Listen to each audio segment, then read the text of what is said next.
Guys, আজকে আমি বানাইছি স্মোকি ফ্লেভারের টাইগার প্রিন্টেড রুটি। এটা কোনো সাধারণ রুটি না, আর এটা সাধারণ মানুষ বানাতেও পারে না। এটা বানাতে হলে অবশ্যই আপনাকে ফোন ইউজ করতে হবে, ফেসবুক ইউজ করতে হবে বা ইউটিউব। যাই হোক, যেটা ভাবছেন সেটা একদমই না। এটা আমি নিজে ইচ্ছে করে পুষছি, কারণ আমার কাছে এই ধরনের পোড়া রুটি ভালো লাগে। আমার বাদ বাকি বাকি সবগুলো রুটি কিন্তু হোয়াইট কালার, দেখেন চাঁদের কলঙ্ক আছে, কিন্তু আমার গায়ে সরি, আমার রুটির গায়ে কোনো দাগ নাই।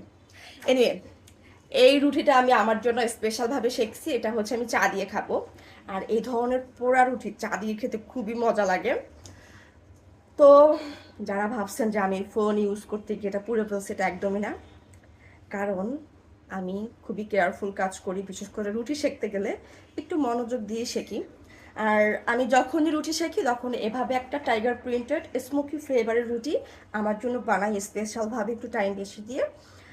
তো ঠিক আছে, থ্যাংকস ফর ওয়াচিং এভরিওয়ান। আর আপনারা কেউ কি আছেন যে আমার মতো এরকম স্মোকি ফ্লেভারের রুটি পছন্দ করেন, তাহলে আমাকে অবশ্যই জানাবেন।